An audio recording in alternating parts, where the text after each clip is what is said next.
Santo, santo, santo é o Senhor Deus, Criador do céu, da terra, do mar e do universo. Amém, Senhor. Prostrados estamos aqui, Senhor, para te adorar em espírito e em verdade, meu Deus. Seus filhos, Senhor, estão carecendo da sua presença cada dia mais, precisando do seu amor, do seu aconchego e de sua presença em nossas vidas. Nós estamos passando momentos ruins, mas estamos felizes porque temos um Deus maravilhoso que protege e cuida de seus filhos. Senhor Jesus, seus filhos vieram aqui na tua igreja, Senhor, no teu templo, para te adorar, para te louvar. Dizer, Senhor, eis-me aqui, porque o Senhor está vindo e queremos estar contigo na nova Canaã celestial. Senhor Jesus, queremos colocar no seu trono de graça, porque hoje, Senhor, seu celeiro está cheio de alimento, porque seus filhos doaram, Senhor, naquele supermercado. E louvado seja o nome do Senhor, porque eles colocaram, Senhor, o alimento para que seu celeiro nunca falte. Que possa abençoar aquelas famílias que perderam o emprego, Senhor, aquelas famílias que não têm como sustentar, mas o Senhor tem, Senhor, os meios para sustentar os seus filhos. Senhor Jesus, abençoe, Senhor. Os teus filhos estão em casa, que não puderam vir. Mas sabemos, Senhor, de todo motivo. Uns, porque a epidemia é muito forte, eles não podem, Senhor, sair de casa, porque está em risco. Mas sabemos também, Senhor, que tem seus filhos aqui para abençoá-los, Senhor, daqui da tua igreja. E dizer ao Espírito Santo que esteja com eles nesse momento, abençoando e guardando. Mais breve, Senhor, eles estarão aqui na tua casa para te adorar em espírito e em verdade. Mas em especial hoje, Senhor, queremos colocar no seu trono de graça o irmão Gutierrez, Senhor, o teu servo fiel, que está aqui, Senhor, para abrir a tua palavra e levar, Senhor, um consolo para aquelas famílias que não puderam vir. Abençoe a tua família, Senhor. Abençoa a nossa família. Cuide de nós. Não temos mérito nenhum, Senhor, mas em nome de Jesus, o sangue derramado naquela cruz nos dá a vitória. Amém. Obrigado, Senhor, por tudo. Em nome de Jesus. Amém. Boa noite. Que a graça e a paz do nosso Senhor e Salvador Jesus Cristo possa inundar o nosso coração e aquecer o nosso corpo nesta noite tão fria, né? Louvado seja o Senhor, porque Deus nos deu mais uma oportunidade de podermos estar na sua casa. Eu sei que muitos gostariam de estar aqui também. Aqueles que estão em casa gostariam de estar aqui. Mas, como nós temos falado, como nós temos orado, todos os cultos da igreja, fique em casa. Fique em casa. Tá certo? Você está obedecendo às orientações dos profissionais da área de saúde. Então, fique em casa. Você não puder vir, do grupo de risco, criança, idoso, qualquer problema, fique em casa. Tenho certeza que Deus está abençoando você na sua casa, como tem nos abençoado aqui. Louvado seja Deus. Nós estamos já há algum tempo sem podermos congregar todos juntos por causa desta pandemia, mas nós oramos e esperamos no Senhor que dentro em breve, muito pouco tempo, e nós possamos estar novamente juntos para louvar e adorar o nome do Senhor. Hoje, o mundo inteiro, ele comemora a Páscoa. O mundo comemora a Páscoa hoje.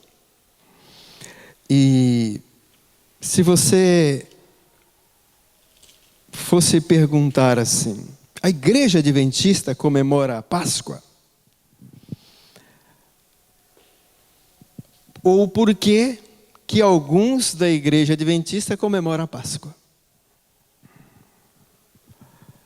vêm-nos essas perguntas. De vez em quando, alguns nos trazem essas perguntas. Por que a Igreja Adventista comemora o Natal, se o Natal é uma festa pagã? Por que se comemora a Páscoa, se também a Páscoa ficou paganizada? Então, pensando nessas perguntas, eu posso dar uma resposta aqui para todos, que eu quero dizer, primeiro, a Igreja Adventista do Sétimo Dia, ela não comemora nem a Páscoa e nem o Natal.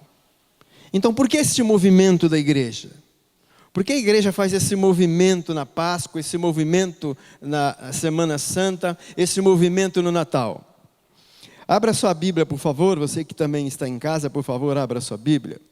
Eu quero ler aqui algumas palavras do apóstolo Paulo em 1 Coríntios capítulo 9. Paulo aqui está nos explicando, está nos mostrando o sentido de que nós devemos fazer. Todos acharam amém? Amém. Feche seus olhos então. Ó grande Deus, nós te somos gratos ao Senhor pela oportunidade que o Senhor nos dá de podermos estar na tua casa nessa noite. Mas a oportunidade também que o Senhor dá àqueles que estão em casa neste momento e podem, através do vídeo, através das redes sociais, eles podem também, Senhor, abrir a tua palavra e meditar conosco na sua santa palavra. Por isso, Senhor, em nome do Senhor Jesus, perdoe os nossos pecados, perdoe os meus pecados e fale ao nosso coração essa noite, porque nós queremos verdadeiramente entender e compreender qual seja a boa, agradável e perfeita vontade do Senhor para cada um de nós individualmente, em nome do Senhor Jesus, amém. Muito bem, Paulo disse assim, no verso 19 do capítulo 9, Paulo começa dizendo assim: embora eu seja livre para com todos, fiz-me servo de todos, para ganhar ainda mais. Fiz-me como judeu para os judeus, para ganhar os judeus. Para os que estão debaixo da lei, como se estivesse debaixo da lei. Ele diz, fiz-me como estando debaixo da lei, como se estivesse debaixo da lei, para ganhar os que estão debaixo da lei. Verso 22. Fiz-me fraco para com os fracos, para ganhar os fracos. Fiz-me de tudo com todos, para por todos os meios chegar a salvar alguns. O que Paulo está dizendo? Paulo está dizendo que ele fez muitas coisas, ele se transfigurou em muitas coisas para ganhar pessoas que ele julgava serem daquela maneira.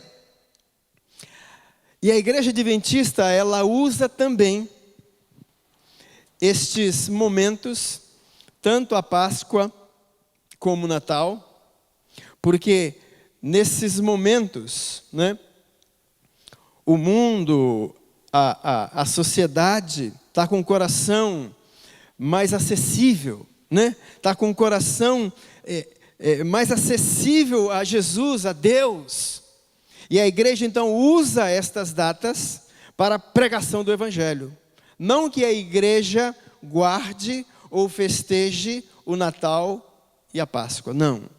Mas a igreja, como Paulo, fiz-me.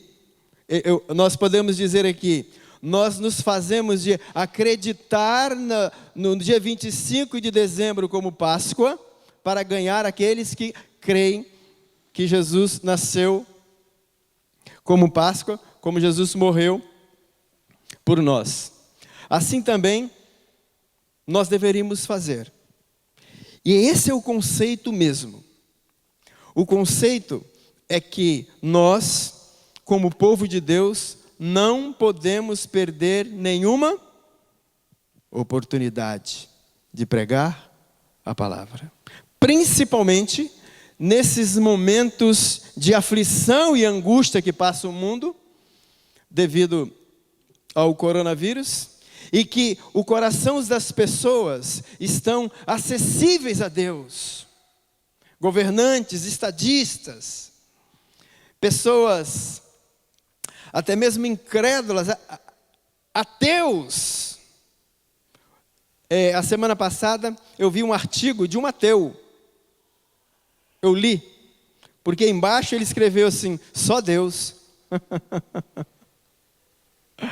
Só Deus. Mas então,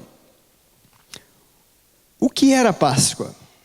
E por que então foi instituída a Páscoa? Nós vamos rapidamente para o livro de Êxodo capítulo 12, e vamos fazer uma breve leitura, para nós entendermos aqui somente algumas coisas.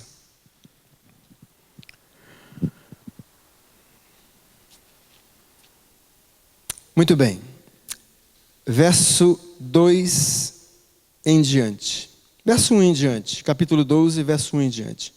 Disse o Senhor a Moisés e a Arão na terra do Egito: este mês será para vós o primeiro mês do ano. Dize a toda a congregação de Israel: aos 10 deste mês, tome cada homem um cordeiro para a sua família, um cordeiro para cada casa. Mas se a família for pequena para um cordeiro, não convidará ele, então convidará ele o seu vizinho mais próximo, o número das pessoas. Conforme o que cada um puder comer, fareis a conta para o cordeiro. O cordeiro ou cabrito será sem defeito, um macho de 1 ano, o qual tomareis das ovelhas ou das cabras. Vós os guardarei até o 14º dia deste mês, quando toda a assembleia da congregação de Israel o matará ao crepúsculo. Tomarão do sangue e o porão em ambas as ombreiras e na verga da porta, nas casas em que o comerem. Naquela noite comerão a carne assada ao fogo, com pães asmos e ervas amargas. Não comereis dele carne nada cru, nem cozido nem água, mas sim assado ao fogo, a cabeça, as pernas e a fressura.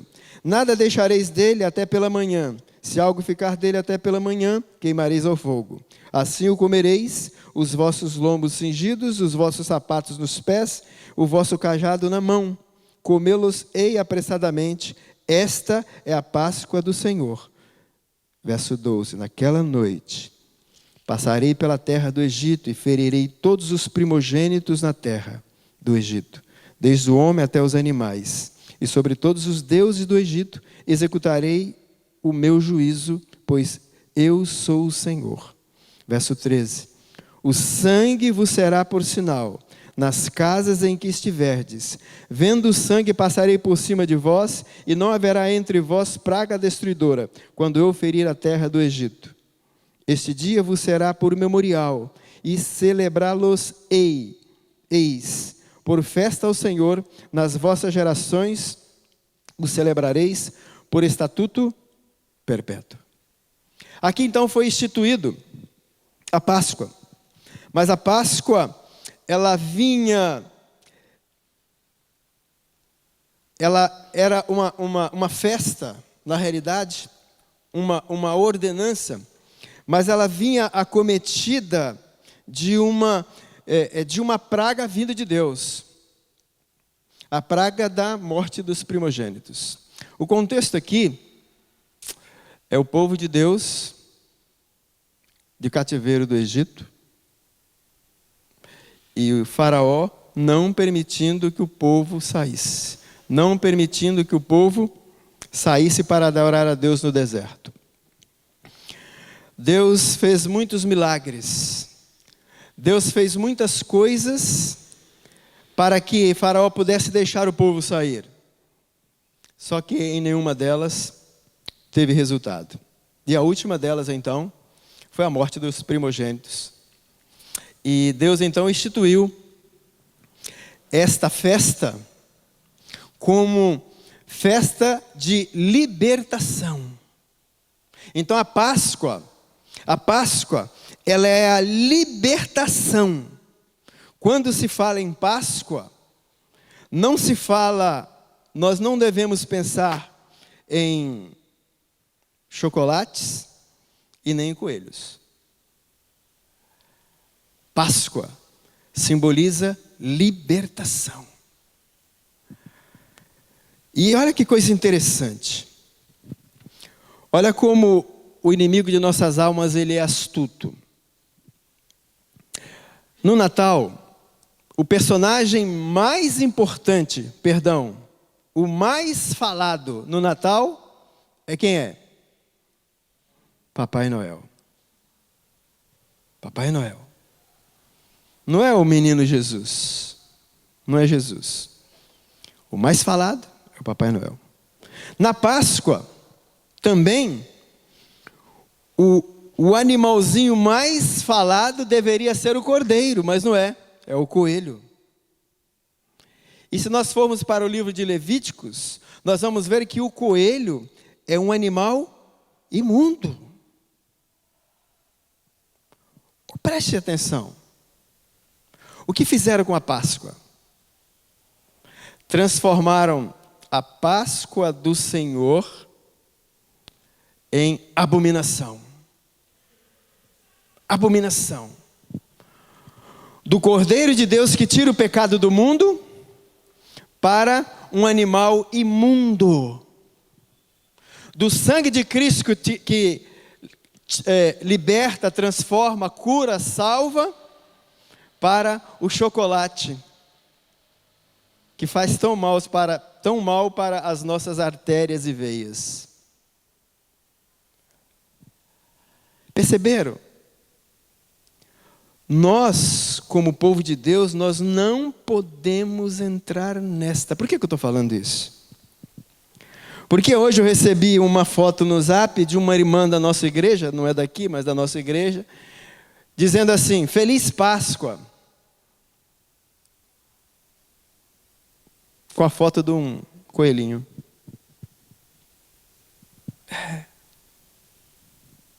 Isto é abominação ao Senhor. Abominação. E a gente sabe, nós vivemos neste mundo, nós somos influenciados pelas coisas do mundo, sim. Mas Deus está permitindo, nesses momentos que nós estamos passando em casa, Deus está permitindo a cada um de nós, pais, mães, avós, tios, a doutrinar, a orientar os nossos filhos, as crianças, no que é certo. Então, se Deus permitiu que nessa Páscoa estivéssemos em casa, ou estejamos em casa, Ele quer falar alto, muito alto ao nosso coração, porque a Páscoa, irmã Zezé, a Páscoa, ela era comida, ela era comemorada em família. E Deus, nesta Páscoa, permitiu que o seu povo estivesse em casa, em família. Mas não é para comer chocolate, não é para falar de coelhinho, é para falar do Cordeiro. O Cordeiro de Deus que tira o pecado do mundo. Que coisa! Sabe, eu fico impressionado. Por que eu fico impressionado? Eu fico impressionado porque essa igreja, a igreja adventista do sétimo dia, é a igreja em que Deus depositou os seus maiores oráculos da verdade. Deus não deixou nada escondido para essa igreja. Muito pelo contrário. Todas as verdades de Deus escritas na Bíblia, todas as orientações de Deus, todas as coisas que Deus precisava falar para a igreja e para o mundo, Deus deixou sobre essa igreja. Deus deixou conosco. E mesmo assim, nós temos caído em ciladas do inimigo. voltemos um pouquinho lá. Lá para o livro de Marcos. Deixa eu ver aqui. Marcos.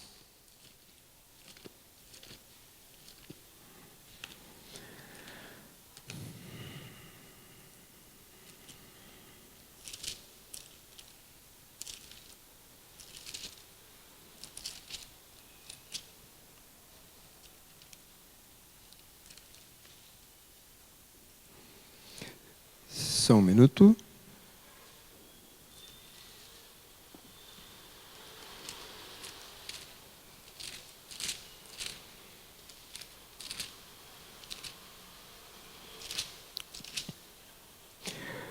Lucas 22. Lucas 22. No livro de Lucas, capítulo 22, Lucas vem narrando a última Páscoa de Cristo. A última Páscoa.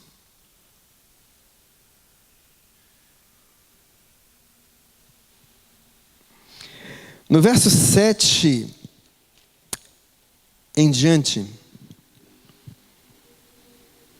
o texto diz assim: chegou o dia dos pães asmos, em que era necessário sacrificar a Páscoa.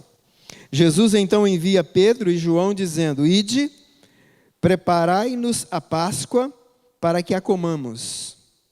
Eles lhe perguntaram: onde queres que a preparemos? Ele lhes respondeu: quando entrares na cidade, encontrareis um homem levando um cântaro de água. Segui-o até a casa em que ele entrar. Diz ao dono da casa: o mestre manda perguntar onde está o aposento em que comerei a Páscoa com os meus discípulos. Então, ele vos mostrará um grande cenáculo mobiliado, fazei aí os preparativos. Eles foram e acharam tudo como Jesus havia dito. Então prepararam a Páscoa. Chegada a hora, pôs-se Jesus à mesa e com ele os apóstolos, e disse-lhes: desejei muito comer convosco esta Páscoa, antes do meu sofrimento. Pois vos digo que não mais a comerei até que ela se cumpra no reino de Deus. Então Jesus tomou o cálice, deu graças e disse: tomai-o e reparti-o entre vós, pois vos digo que não mais bebereis do fruto da vide até que venha o reino de Deus. E tomou o pão e deu graças, partiu e deu-lhes, dizendo: isto é o meu corpo, que por vós é dado. Fazei isto em memória de mim. Semelhantemente tomou o cálice depois da ceia, dizendo: este é o cálice da aliança, da nova aliança, do meu sangue derramado por vós. Mas a mão do que me trai está comigo à mesa. Na verdade, o Filho do Homem vai segundo o que está determinado. Mas ai daquele por intermédio de quem é traído. Interessante aqui. Jesus então chega no final do seu ministério. E ele disse assim, talvez com bastante aflição e angústia, que ele desejou muito comer aquela Páscoa com os discípulos. Por quê? Por que Jesus ele desejou muito essa Páscoa? Porque naquele momento algo extraordinário iria acontecer. Algo extraordinário iria acontecer. Jesus pede os discípulos para ir preparar a Páscoa. Eles foram preparar o cenáculo e todos foram até lá. Jesus então pega o pão, pega o puro suco de uva, dá para eles beberem, ele disse: esse é o meu sangue, dá o pão, disse: este é o meu corpo. Mas os discípulos ficaram meio que perplexos, porque aquela Páscoa estava diferente da Páscoa judaica. Estava faltando alguma coisa ali nessa Páscoa. E o que estava faltando? O cordeiro imolado. Não estava ali. O cordeiro não estava ali para ser comido. Mas o cordeiro estava ali para ser sacrificado. O verdadeiro cordeiro, como disse João, eis o cordeiro de Deus que tira o pecado do mundo. Os discípulos não entenderam muito bem. Os discípulos não compreenderam aquela Páscoa. Mas eles estavam tentando entender que o que João havia dito, João Batista, estava se cumprindo ali em Jesus, o Cordeiro de Deus que tira o pecado do mundo.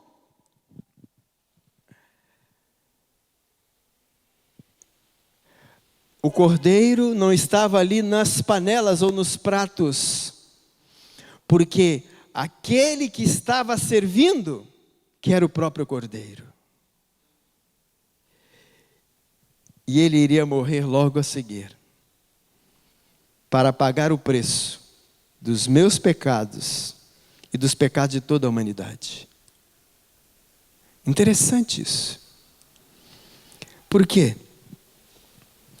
Porque às vezes nós estamos comemorando a Páscoa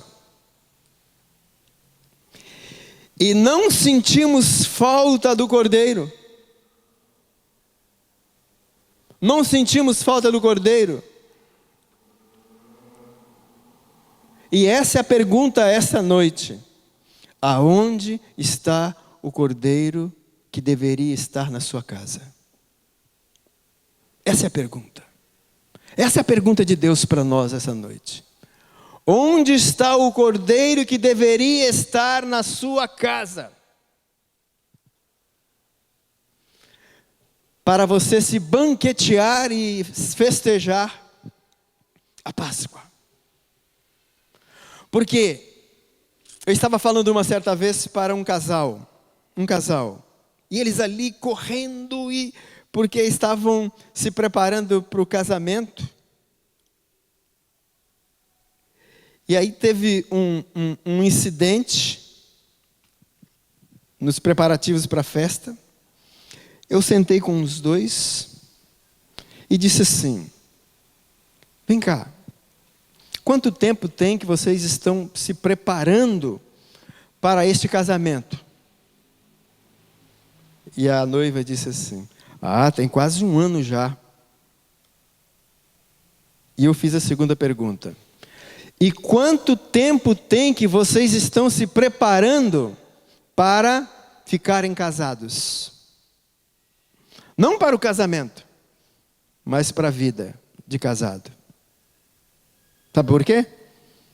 Porque houve um celeuma, houve uma confusão ali, por causa de uma coisinha simples entre o noivo e a noiva, que iam casar no outro dia. Por causa de quê? Por causa da festa. E assim, parece que nós estamos também. Nós convidamos todas as pessoas, vizinhos, convidando amigos e tudo para cear conosco, mas o Cordeiro não vem. Mas o Cordeiro não está lá.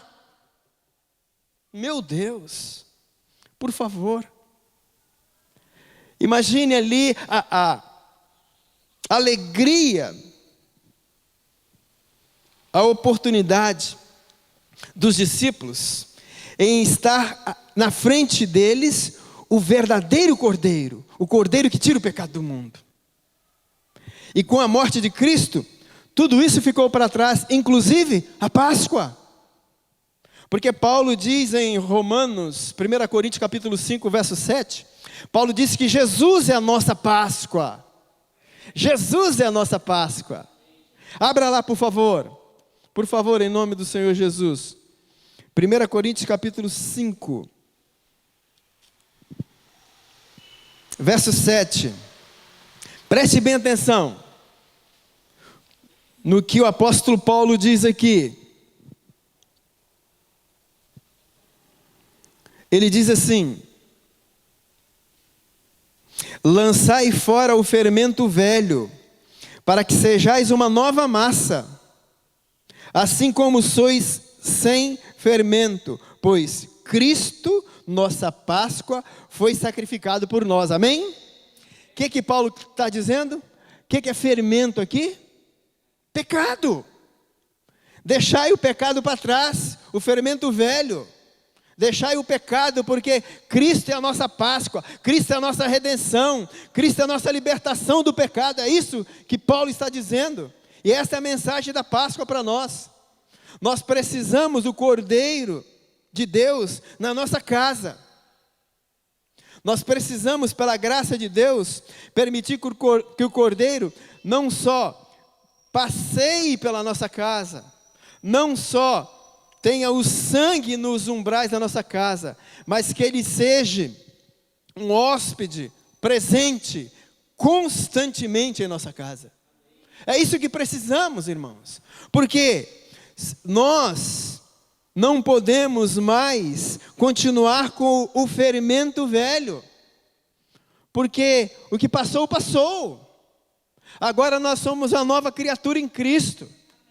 Cristo é a nossa Páscoa, e Páscoa é libertação, Páscoa é vida, Páscoa é milagre, louvado seja Deus. Então, irmãos, em nome do Senhor Jesus, deitai fora o fermento velho. E eu posso estar falando nessa noite aqui para nós, ou aqueles que estão em casa, talvez você esteja com aquele fermento velho. Sabe o que é fermento velho?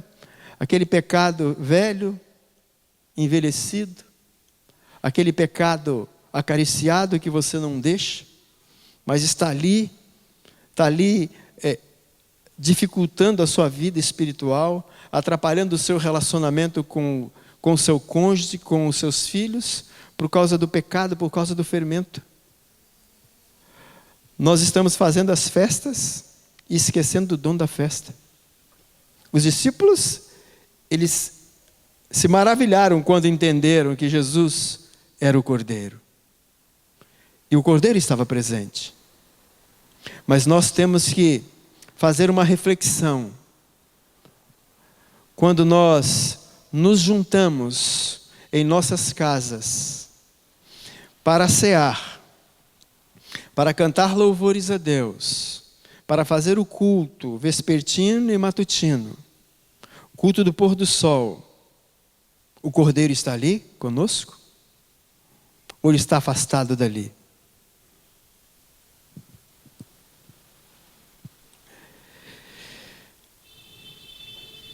Porque Cristo é a nossa Páscoa. Nós não comemoramos Páscoa, mas é um momento em que o coração das pessoas no mundo estão sensíveis à palavra de Deus. Mas o que me choca é que a igreja, muitos de nós, estamos absorvendo essas práticas pagãs nas nossas casas, levando chocolates para os nossos filhos, levando coisas que vão deteriorar a sua mente, o seu corpo. Não, irmãos, não é chocolate, é sangue. E não é sangue de cordeiro, é o sangue de Jesus. É o sangue de Jesus. Que nós reflitamos nisto. Deus tem nos dado oportunidades. Deus está nos dando oportunidade, a nós aqui e vocês que estão em casa, de nós refletirmos muito e muito em tudo que está acontecendo. Eu não canso de falar que Deus é poderoso para exterminar esse vírus. Ele pode. Mas se Ele não está fazendo, se Ele nos ama e ainda não está fazendo, é porque Deus tem propósitos nisto. E quem sabe o propósito de Deus nisto, para nós igreja, é que as famílias se fortaleçam em oração, jejum, estudo da palavra. Talvez seja. Mas por favor, sempre chame, sempre convide o Cordeiro de Deus que tira o pecado do mundo para estar na sua casa, para estar na minha casa. Vamos ficar de pé. Ó Santo Deus, maravilhoso Pai que estás nos céus, nós te agradecemos porque o Senhor é bom e as tuas misericórdias não têm fim. Agradecemos ao Senhor porque, mesmo em meio à pandemia, a epidemias, a doenças, a enfermidades, a provas, a tiro, a bala, assassinatos, a balas perdidas, o Senhor tem nos guardado. O Senhor tem guardado o teu povo. O Senhor tem guardado a tua gente. E nós te louvamos, Pai, porque nós não somos merecedores da tua graça. Não somos merecedores da tua misericórdia. Mas nessa noite, Pai, em nome do Senhor Jesus, nós precisamos e queremos que o Cordeiro de Deus, Cristo, a nossa Páscoa, seja um hóspede presente nos nossos lares, em todos os dias, todos os cultos, mas também, Senhor, em todos os momentos da nossa vida. Por isso nos abraça, Senhor. Abraça aqueles que estão em casa nesse momento. Abrace o Senhor, para que em nome do Senhor Jesus, eles possam ter fé, possam crer que dentro em breve isso tudo irá acabar, e que em nome do Senhor Jesus, daqui a muito pouco tempo, e esse tempo virá, que o Senhor exterminará toda essa praga do mundo, segundo a tua vontade, segundo a tua força e segundo a tua glória, e dentro em breve nós estaremos aqui na tua casa, louvando e adorando ao Senhor. Nos dê uma semana, Senhor, na tua presença, uma semana que é desconhecida para nós, mas é conhecida para o Senhor, e que o Senhor, em nome do Senhor Jesus, possa dar sabedoria e discernimento aos líderes, Senhor, mundiais, os líderes da tua igreja, para que em nome do Senhor Jesus eles possam nos orientar a fazer aquilo que agrada sempre ao Senhor. Assim oramos, já agradecidos, pois oramos em nome do Senhor Jesus. Amém. Amém.